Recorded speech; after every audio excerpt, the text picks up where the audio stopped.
다 함께 기도하시겠습니다. 하나님 아버지 은혜를 감사합니다. 벌써 9월 중순이 되었습니다. 그러나 아직 저희들 코로나로 인하여 대면 예배하지 못하고 온라인으로 예배드리고 있습니다.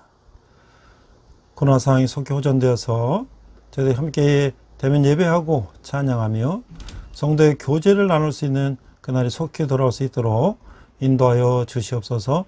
또한 다다음 주에는 이제 추석이 옵니다. 또 민속 명절에 또 여러 가지 상황을 인하여 함께 모이지도 못하고 이런 상황들이 또 있는데 그 가운데서 하나님 함께 하셔서 그들의 마음을 위로하시고 또 한 해 풍요의 계절을 우리가 만끽하면서 하나님께 영광 돌리는 저희들 되게 하여 주시옵소서.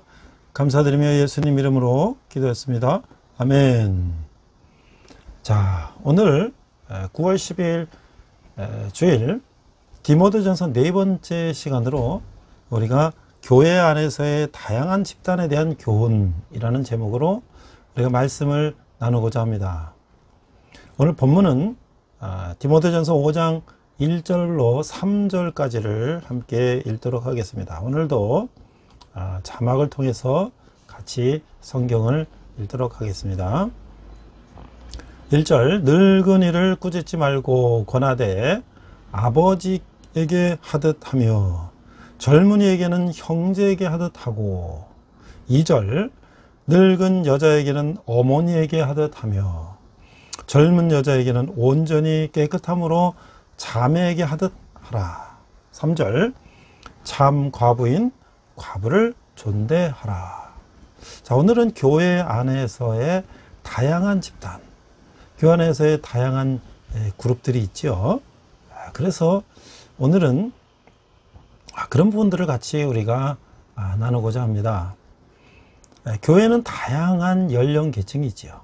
지금 우리가 본문에서 읽은 것처럼 노인층도 있고요, 또 젊은 층도 있고요, 또 남성과 여성이 있고요, 또 과부, 남편을 잃은 또 여성도 있고요.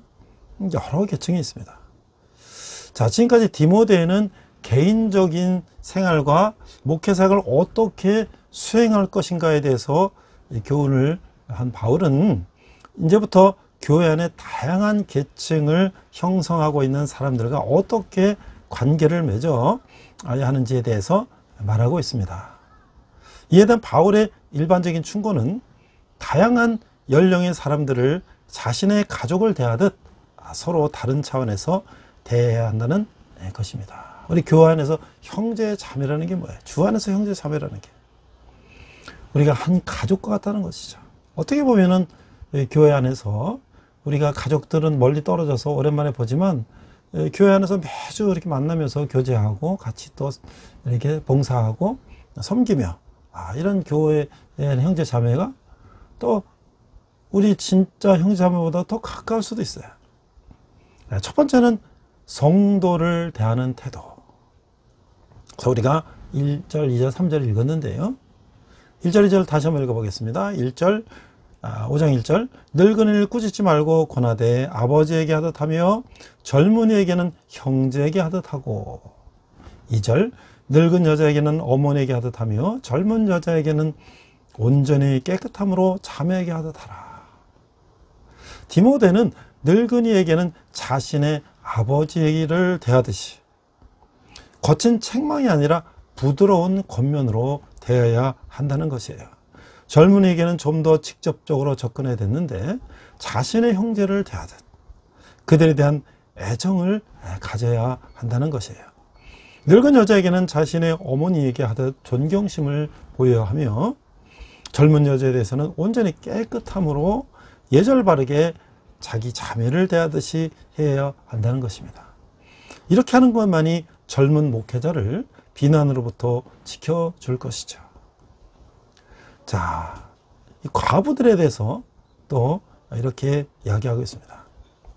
다음으로 이제 바울은 디모데가 교회 안의 과부들에게 어떻게 대해야 하는지에 대해서 교훈을 하고 있습니다.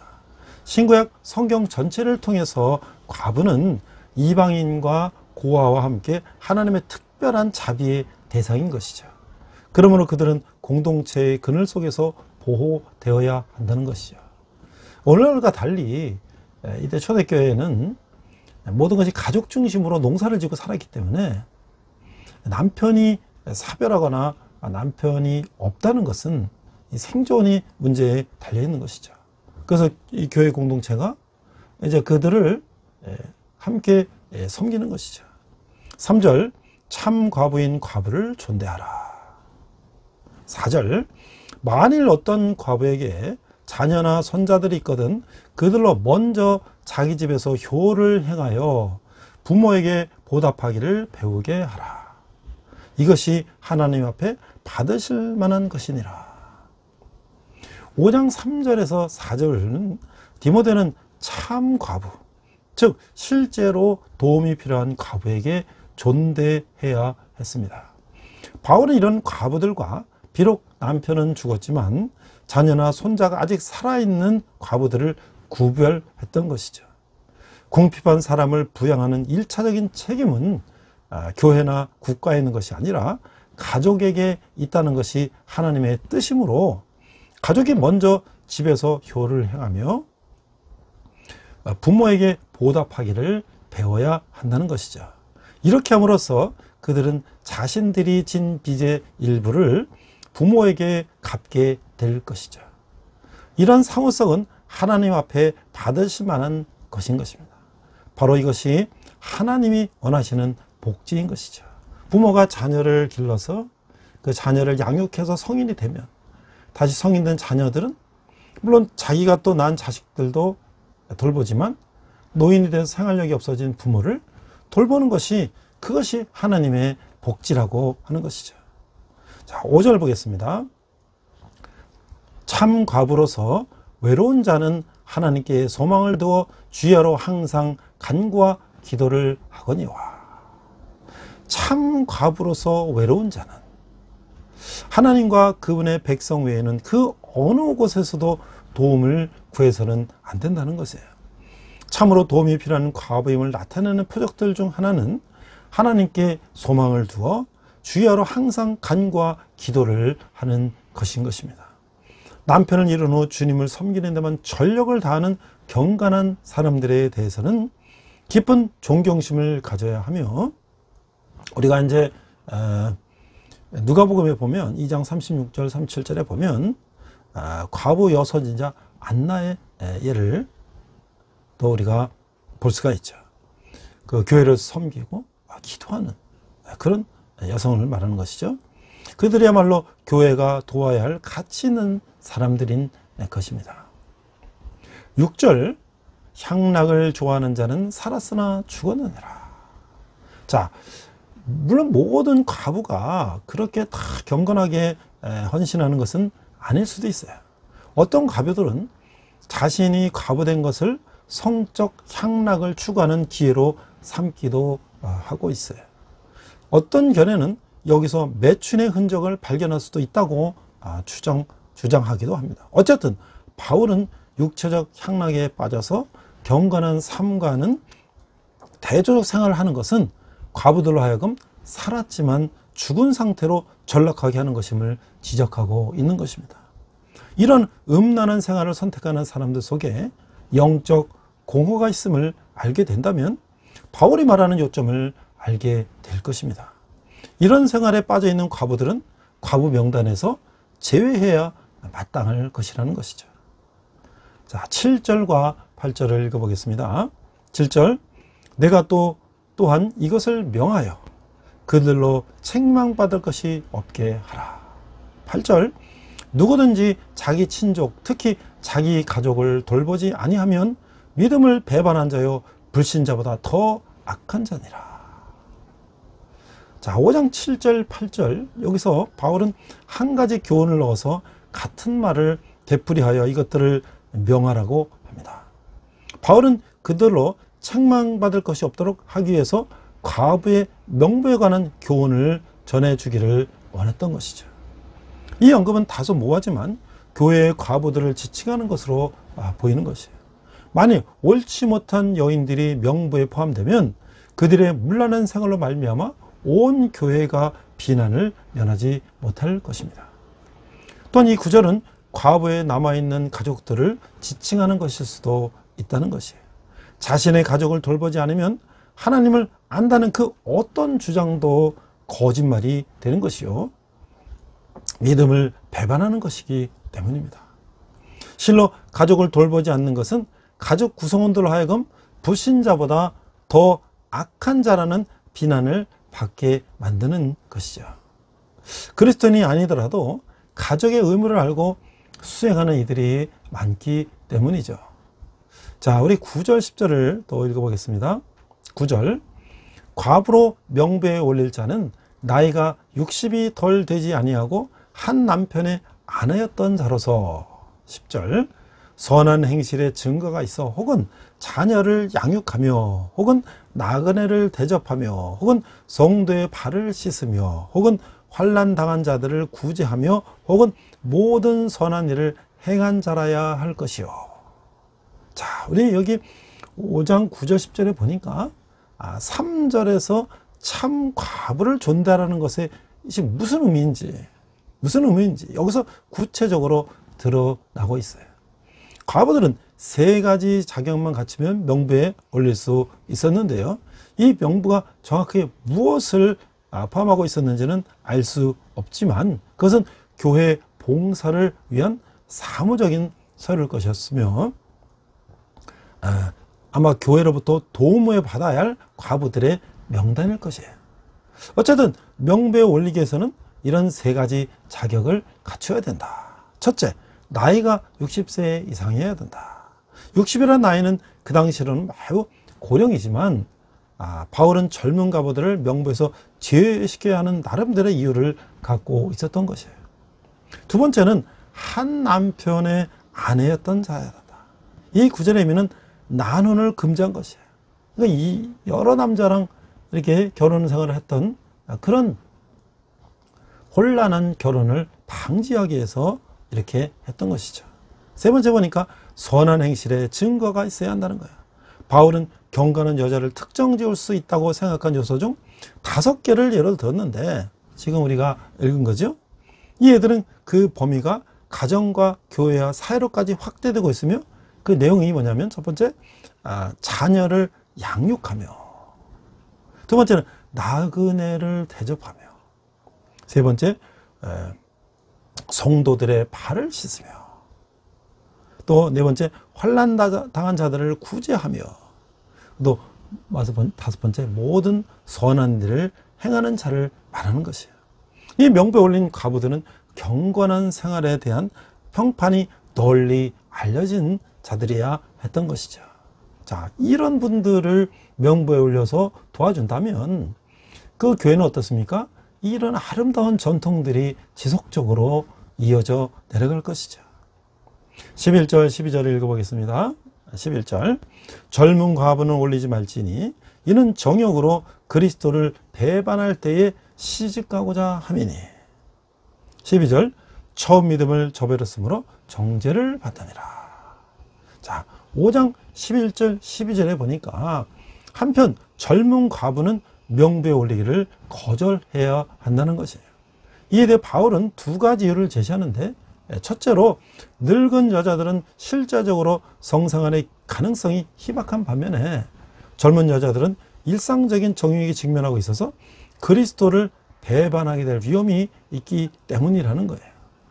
결과적으로 그들은 다시 결혼하기를 원할 것이며 이것은 처음 믿음을 저버린 것이 되어서 심판을 받게 된다는 것이에요. 여기서 바울이 처음 믿음이라 한 것은 이건 아주 공식적인, 다소 공식적인 것으로서 과부의 명부에 올릴 때 재혼하지 말아야 하는 것으로 보입니다. 그렇게 함으로써 과부된 여자는 흐트러짐이 없이 주님께 헌신할 수 있었던 것이에요. 자, 13절에서 15절을 또 읽어보겠습니다. 또 그들은 게으름을 익혀 집집으로 돌아다니고 게으를 뿐만 아니라 쓸데없는 말을 하며 일을 만들며 마땅히 아니한 말을 하나니. 14절, 그러므로 젊은이는 시집가서 아이를 낳고 집을 다스리고 대적에게 비방할 기회를 조금도 주지 말기를 원하노라. 15절 이미 사탄에게 돌아간 자들도 있도다. 자, 13절에서 15절의 말씀은 이제 둘째로 젊고 힘이 넘치는 과부들은 게으름과 관련된 유혹에 빠질 위험이 훨씬 많다는 것이에요. 교회가 그들을 도와줌으로써 생활을 위해서 노력해야 할 시간이 자유로운 시간이 된다는 것이죠.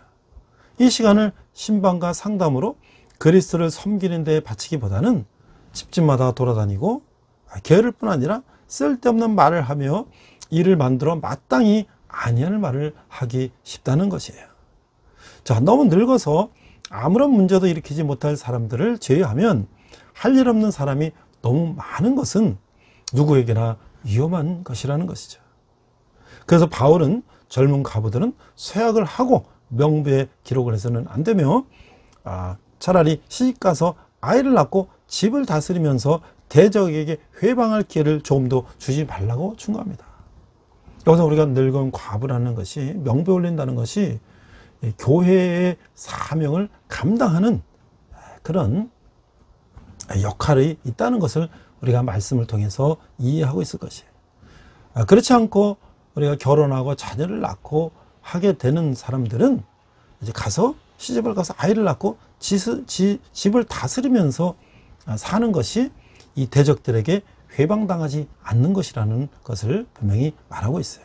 16절 보니까 만일 믿는 여자에게 과부 친척이 있거든 자기가 도와주고 교회가 짐지지 않게 하라. 이는 참 과부를 도와주게 하려 함이라. 그래서 16절에 보니까 바울은 과부들에 관한 자신의 가르침을 종교를 지으면서 재산을 가진 믿는 여자는 남자들과 마찬가지로 과부 친척을 도와야 한다고 주장하고 있어요. 이렇게 함으로써 교회의 책임을 덜어주고 교회는 참 과부를 도울 수 있게 되는 것이에요. 그러니까 일반적으로 가족 내에서 도움을 줄 수 있는 사람들은 그 친척들이 도움을 주고 교회의 사명을 감당하는 참 과부들은 그들만 교회에서 도와줄 수 있도록 해야 된다는 거 하는 것이죠. 자, 제가 오늘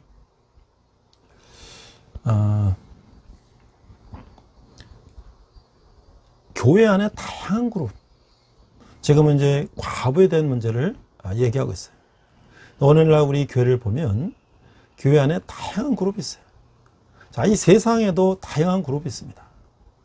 최근에 제가 로마서에서도 성부 하나님의 공의 하나님이 우리들이 인간의 타락된 본성을 보면서 모습을 보면서 공의 하나님께서 우리를 안타까이 여기시면서 우리를 바라보시는 그 심정을 얘기할 때에 동성애자 어느 동성애자의 고백이라는 신문에 크게 광고를 낸 그 동성애에서 이제 회복되어서 그 동성애 문제점을 신문 광고에도 내고 그것을 많은 사람들에게 알리는 그런 이야기를 제가 한번 소개한 적이 있습니다.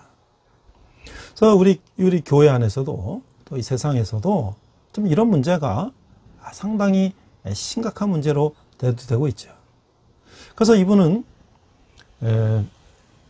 주간지에다가 벌써 1년이 됐어요. 2020년 9월 1일 신문 주간지에다가 크게 광고를 했어요. 자, 그러면서 동성애 차별금지법이 통과되면 합법적으로 이 모든 것을 사회에 끌어들이는 것이다 라고 이런 광고를 커다랗게 냈어요. 그래서 보니까 광고가 이렇게 크게 나왔는데요. 이분은 탈동성애자. 김아무개 씨는 존경하는 문재인 대통령님, 박병석 국회의장님, 김명수 대법원장님, 최영애 국가인권위원장님, 양승동 KBS, 박성재 MBC, 박정은 SBS, 정찬현 YTN, 조성부 연합뉴스 사장님과 차별금지법은 공동 발의한 10명의 국회의원들 그리고 국회 법제사법위원들에게 자신의 양심 고백을 들어달라고 호소를 했어요. 자, 이분이 그 초등학교 때부터 이제 고학년 때부터 동성애를 느꼈고 대학에 들어와서 종로, 이태원 이런 데 있는 동성애 커뮤니티에 가입했고 또 거기에 이제 게이바라든지 뭐 이런 데에서 생활을 하면서 누구보다도 동성애의 실상을 잘 알고 있는 사람이에요. 여러분들이 인터넷만 쳐서 어느 동성애자의 고백이라는 것만 치면 이분이 간증한 것들이 이 실상을 소개한 것들이 그대로 나와 있어요. 저는 오늘 이렇게 권영석 장로님께서 지금 목사님 되셨는데 출판사를 하시면서 이분의 이 이야기를 그대로 만화로 만들어서 그것을 무료로 이제 전국에 배포하시는 것을 보고 저도 그 만화를 수십 권을 얻어가지고 만화가 얇게 이렇게 돼 있어요. 그래서 그걸 얻어서 군대 내 동성애 문제라든지 이런 것들을 교육하기 위해서 제가 부대 허락을 받고 교회에 와서 예배하는 형제들에게 빌려줬어요. 그래서 그걸 보면 거기에 적나라하게 기록이 돼 있어요. 적나라하게. 제가 오늘 말씀 가운데서 그것을 차마 다 소개할 수가 없어요. 이 동성애는 결국 남성이 남성과 성관계를 하는 것인데 이것이 종로 이태원의 이런 일대에 가면 이제 그들이 그렇게 모여서 그런 행위를 하는 장소들이 있다는 것이죠. 그런 곳에서 그들이 간판도 없고 외진 곳에서 새벽에 영업하는 그런 데 가서 그런 행위를 한다는 것이에요. 그런데 그것은 우리가 직접 보지 못하고 했지만 거기에 성병이 만연되고 각종 질병과 이런 것들이 생길 수 있다는 것은 우리가 알 수 있는 거 아닙니까? 에이즈라는 것들이 얼마나 그 위험한 병입니까? 제가 한 10여 년 전에 남아프리카 공화국에 갔을 때 그때 넬슨 만델라 대통령의 아들이 에이즈로 사망했다 그랬어요. 거기는요, 그게 너무나 만연이 돼서 꼭 그런 행위를 통해서 사망할 뿐만 아니라 수유를 통해서도 에이즈균이 감염돼서 사망하기도 하고요. 어린아이들은 원인도 알 수 없이 그런 에이즈에 감염돼서 사망하는 경우가 너무나 많아요. 그런데 우리가 이런 행위를 할 때에 이런 에이즈에 감염되고 또 이 병으로 인해서 우리가 심하면 생명을 잃을 수 있다는 것은 이건 얼마나 이거는 위험한 일인지에 대해서 이런 것들을 직접 알려야 된다는 것이에요. 이분이 말하는 것은. 그리고 군대 내 동성애 위험성에 대해서도 경고를 했어요. 제가 아는 한 동성애자는 군대에서 동성애를 배웠다며 고참의 성추행으로 인해 동성의 성기를 통한 자극이 완전히 각인돼서 그는 제대 후에 자신을 기다렸던 여성과 헤어지고 동성애자 세계로 나왔다고 말하고 있어요. 그래서 군대의 엄격한 상하 계급 구조 특성상 고참이 동성애 성향이 있을 경우 이 생활관에서 수많은 학업자들을 성추행하고 성폭행하는 것이 용이하고 실제로 빈번하게 발생한다고 하고 있었던 것이에요. 또 심지어는 군부대 내에서 이런 것들이 허용된다면 동성애와 에이즈가 급속하게 확산될 것이라고 말하고 있어요. 요즘에는 이제 군대 생활관도 고참부터 이렇게 쫄병까지 있는 게 아니라 동기 생활관이라고 해서 같은 또래끼리 입대해서 같이 이렇게 생활관 쓰기 때문에 서열이 많이 차이가 안 나서 서로 잘 지내고 이제 있어요. 여러 가지로 그런 것들을 서로 가혹행위나 이런 것들을 예방하기 위해서 그런 것들을 하고 있죠. 자, 그러나 이 김아무개 씨는 동성애자들은 이런 어떤 그들만의 그런 용어들을 상대를 지칭하는 용어들을 뭐 입에 달고 살고 있는데 대통령님, 국회의원님, 방송국 사장님들은 한 번이라도 이런 말들을 들어보신 적이 있나요? 그게 그들이 자기 상대방을 스타일을 지정하는 말을 식성이라고 그러는데, 식성. 우리가 뭐 음식을 먹는 걸 갖다가 거기다 이제 대비해서 이렇게 표현하는 것 같아요. 동성애자 인권을 지지하는 많은 일반들은 이러한 실태는 거의 모르면서 그저 감정적으로 동성애를 인권으로 인식하고 지지하는 그런 실태라고 이분은 지적하고 있는 것이에요. 그래서 만약 동성애 차별금지법이 통과된다면 이 모든 것을 합법적으로 이 사회에 끌어들이겠다는 것이에요. 그래서 더 이상 동성애 문제점을 비판할 수 없고 치료할 길도 막히게 되며 우리나라 모든 국민의 양심의 자유, 표현의 자유 위에 동성애를 강압적으로 올려놓으며 동성애의 모든 부작용을 극대화시킬 것이라고 말하고 있어요. 자, 오늘 이러한 문제들에 대해서 실제로 동성애자로 많은 경험을 했고 그들의 실상을 알고 있으며 그가 탈동성애자가 돼서 이 동성애의 이 위험성을 이렇게 알리고자 여러 가지로 노력하고 있는 이 기사를 보면서 제가 좀 인용한 것은 2020년 9월 1자 페르마이크 뉴스에 나와 있는 것을 인용하고 있어요. 우리는 정말 이런 문제들에서 얼마나 심각성을 알고 있는가. 그냥 그거는 그런 사람들의 인권을 위해서 그냥 그들을 하고 싶은 대로 놔두면 돼. 과연 교회는 이 부분에 대해서 어떻게 우리가 생각을 해야 되는가 라는 것이 오늘날 교회 안에 다양한 그룹들에 대해서 바울이 디모데에게 말씀한 것을 통해서 우리가 한번 생각해 보고자 하는 것이에요. 자, 이제는 장로들에 대해서 이렇게 말하고 있습니다. 장로들은 꼭 오늘날 우리의 교회 장로님뿐만 아니라 목회자 장로를 다 통칭하는 것 같아요. 자, 17절에 보니까 잘 다스리는 장로들은 배나 존경할 자로 알되 말씀과 가르침에 수고하는 이들에게는 더욱 그럴 것이니라. 자, 여기 5장 17절에 보면 장로들이란 나이가 많은 사람들 뿐만 아니라 교회 안에서 지도자의 직분을 맡은 사람들을 말하고 있어요. 장로의 책임은 교회를 다스리는 것이에요.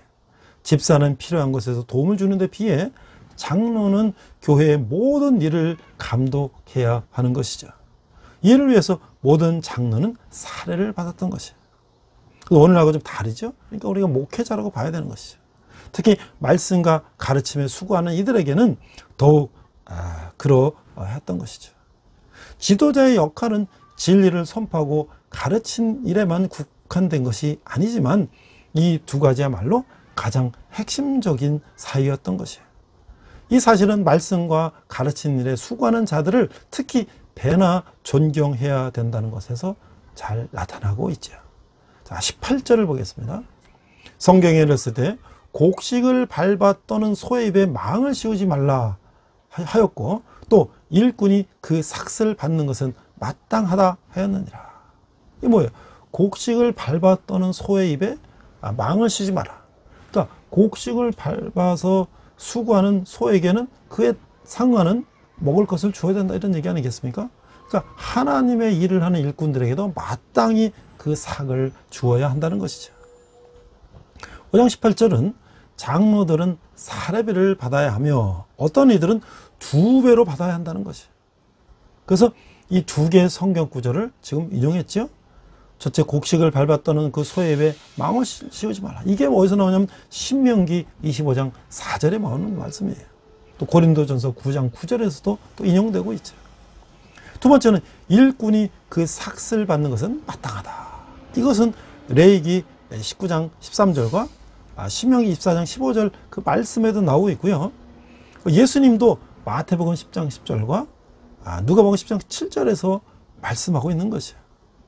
자, 바울이 교회로부터 도움을 받지 않을 권리를 포기한 것은 아니지만 그는 교회가 사례비를 제공하지 않아도 되는 권리를 가진 것은 아니라고 하는 것을 분명히 믿었고 이를 반복해서 가르쳤던 것이죠. 자, 19장 바울은요, 그가 자비랑 선교를 하면서 텐트 메이커로서 사례를 받지 않고 그는 스스로 벌어서 선교를 했던 것이에요. 그렇다고 해서 그가 사역자들이 살해를 받지 말아야 된다. 그거는 아니라고 하는 것이죠. 자, 19절 보니까 19절 20절 19절 장로에 대한 고발은 두세 증인이 없으면 받지 말 것이요. 20절 범죄한 자들을 모든 사람 앞에서 꾸짖어 나머지 사람들도 두려워하게 하라. 자, 오늘날 우리 교회가 치리가 굉장히 약해져 있어요. 이 교회 잘못된 것을 지적하고 경책을 하면 교회를 떠나버려요. 또 다른 데로 가는 거예요. 그러니까 이제 그거 때문에 잘못해도 제대로 훈계나 치리하지 못하고 그냥 넘어가니까 교회 질서가 무너지게 되는 것이죠. 자, 5장 19절 20절에서 바울은 교회 지도자들의 사역에 대한 반대를 너무나 깊이 알고 있었어요. 바울은 해방자의 비난으로부터 교회가 보호해야 할 필요가 있다는 것을 이미 말했고요. 다시 한번 3장 2절에 말했지만 다시 한번 6장 1절에서 언급하고 있어요. 여기서 바울은 정당한 고발과 거짓 고발을 구별할 수 있는 절차에 대해서 명시하고 있죠.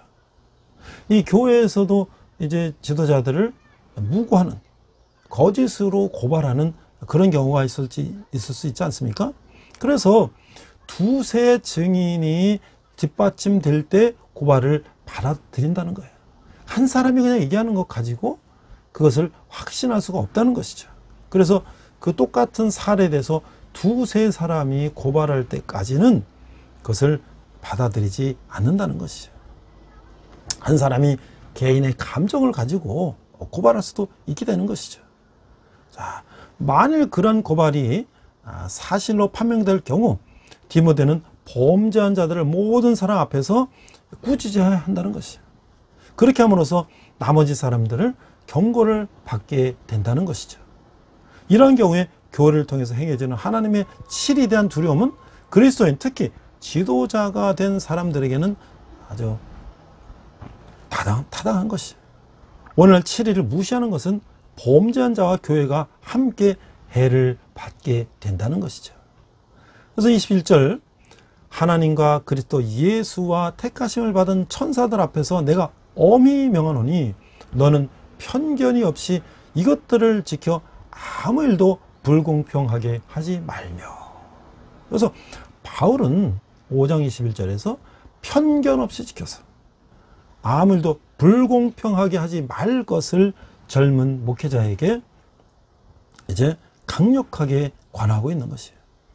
바울은 하나님과 그리스도 예수와 택하심을 받은 천사들의 권위를 빌려서 자신의 명령을 강하게 제시하는데 이 모든 권위의 주체는 의의 심판과 관련이 있다는 것이에요.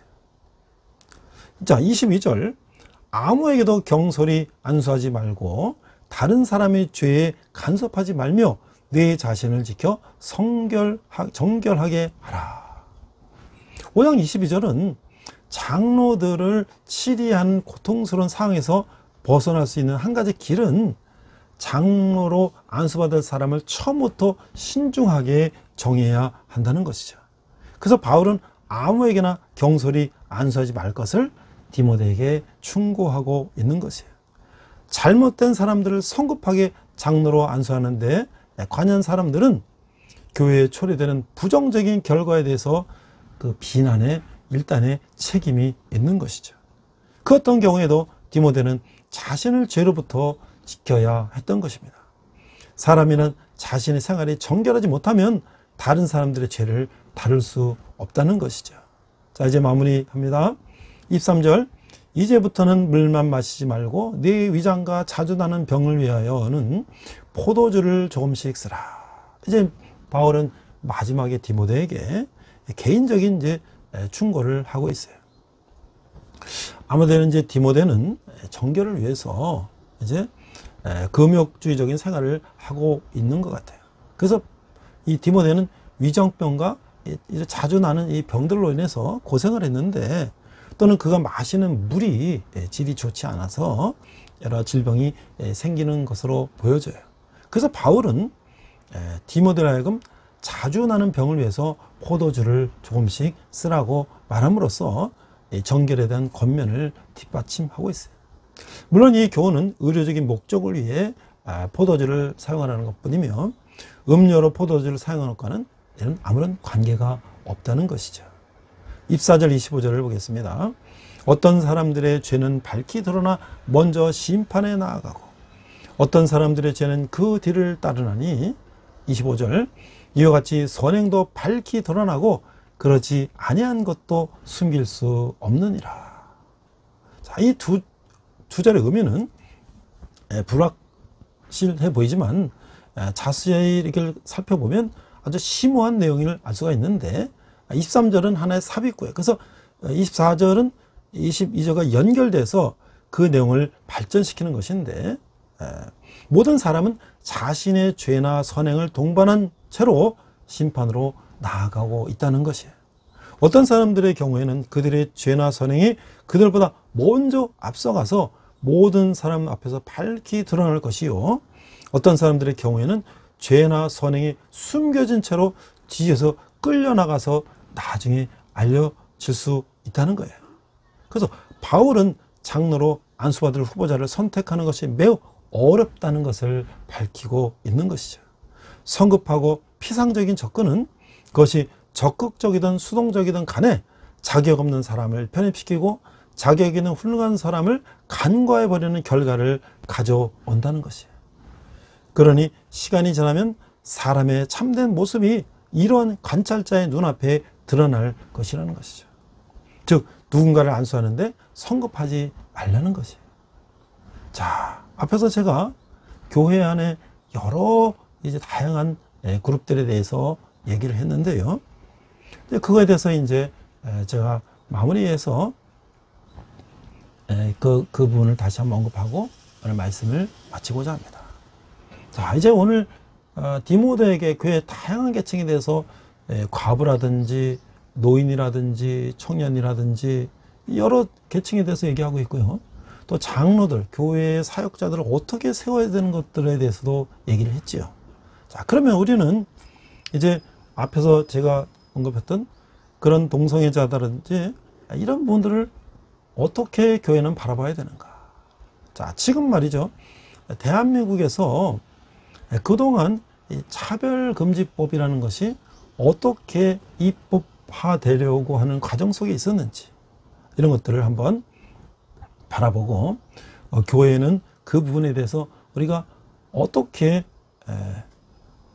생각해야 되고 또 많은 국민들이 크리스찬뿐만 아니라 넌 크리스찬까지도 어떻게 이 공동체 안에서 건강한 삶을 사는데 우리 교회가 기여해야 할 것인가, 이런 부분들에 대해서 마무리로 살펴보고 마무리하고자 합니다. 이제 우리 이 차별금지법이라는 게 이 국가인권회의라든지 또 여러 이제 그 정부를 통해서 국회에서 계속 발의가 돼 오고 있었어요. 그러나 이 보수 성향의 기독교 교단을 중심으로 해서 이 부분에 대한 문제를 제기함으로써 지금까지 이것이 입법화가 되지 못하고 있었던 것이에요. 2007년에 노무현 정부에서도 차별금지법을 발의해서 이것을 이제 입법화 과정을 거쳤는데 이것도 역시 의회 선교연합을 비롯한 보수 기독교계에서 반대하고 그렇기 때문에 이것이 임기 만료로, 국회 임기 만료로 폐기가 되었던 것이에요.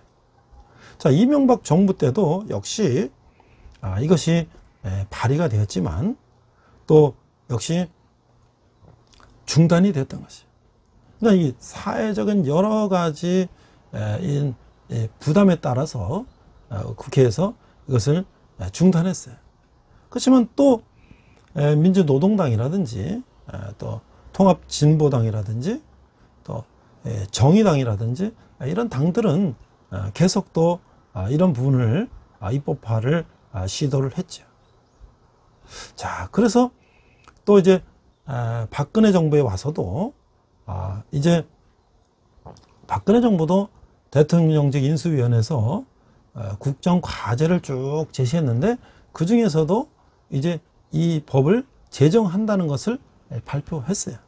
그러나 이제 역시 중단이 되고 말았죠.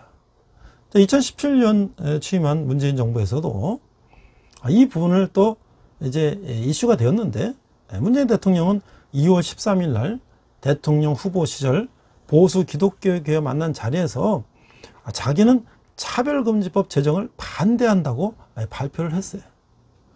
그렇지만 유엔이나 뭐 여러 또 국가인권 상황 정기 검토라든지 뭐 이런 또 여러 기관에서 이 부분을 또 국가에다가 권유하기도 했어요. 왜냐하면 다른 나라에서 벌써 이런 것을 입법한 나라들이 있기 때문에. 자, 그런데 2020년 6월 29일 날 정의당의 장혜영 의원 등 10명이 이것을 이제 발의를 했어요. 그래가지고 입법화 과정을 이제 벌이고 있는데, 실제로 많은 시민들, 국민들, 또 기독교 단체에서 이 부분이 입법화되면 국가에 상당한 혼란을 초래할 수가 있다. 국민들에게 상당한 위험을 초래할 수가 있다라는 그런 여러 가지 의견과 항의와 문자와 또 청원과 이런 걸 통해서 지금 통과되지 못하고 있는 것이에요. 종교자유정책연구원이라는 곳에서는 국민들에게 이렇게 설문했는데 뭐 많은 사람들이 이걸 뭐 찬성한다 뭐 이렇게 얘기를 했다는 거예요. 그래서 갤럽 이런 데서도 조사를 해보니까 많은 대다수의 국민들이 이 법을 찬성한다 이렇게 발표했다 그래요. 저도 사실 이 앞에서 탈동성애자 김아무개 씨의 이런 자기가 실제로 체험했던 그 동성애의 문제점을 지적한 글을 보기 전에는 뭐 그거 다 인권이고 그냥 뭐 본인들이 그렇게 원하는 거를 굳이 저걸 막을 필요가 있나 라고 쉽게 생각했어요.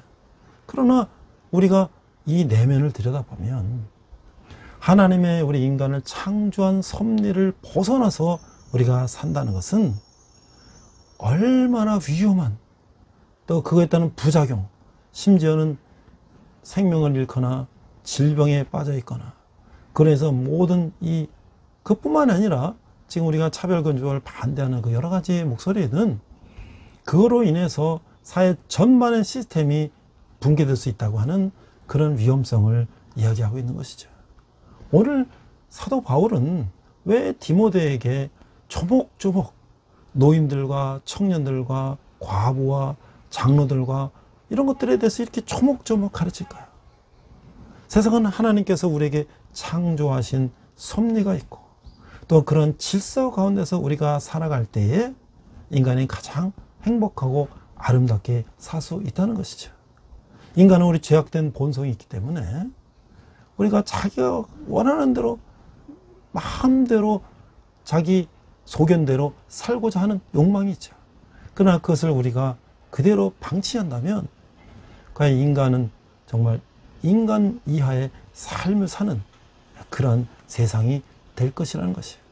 그래서 오늘 우리가 하나님의 뜻대로 창조된 우리 인간들이 하나님의 뜻대로 하나님의 창조하신 대로 우리의 모든 것들을 생육하고 번성하고 다스리면서 아름다운 삶을 살아가는 것이 중요하다는 것을 우리는 다시 한번 깨닫고, 또 우리가 우리에게 하나님께서 주신 그러한 여러 가지 성경 말씀들이 그것이 우리를 구속하고 억압하고 우리를 제약하는 것이 아니라 우리가 그런 질서 안에서 우리가 마음껏 세상을 누리며 행복하게 살 수 있는 그러한 울타리라고 하는 것을 우리가 잊어서는 안 되고, 하나님의 뜻대로 우리는 기도하며 우리 인간이 인간답게 사는 그런 나라가 될 수 있도록 저와 여러분 함께 기도해야 할 것입니다.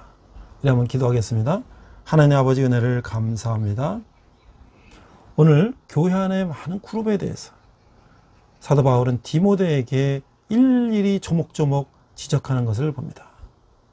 세상에서 우리가 편한 대로, 우리가 하고자 하는 대로, 우리의 소견대로 할 때에 우리에게 너무나 많은 사회의 혼란과 또 그로 인한 부작용과 심지어는 질병과 여러 가지 문제가 있을 수 있다는 것을 우리가 깨닫고, 교회가 우리가 세상을 이제 지키는 보루로서 우리에게 감당할 수 있는 이제 힘을 주시고, 또 우리가 세상을 아름답게 살 수 있는 세상이 될 수 있도록 또 우리가 지켜나갈 수 있는 우리들 되도록 하여 주시옵소서. 감사드리며 예수님 이름으로 기도했습니다. 아멘.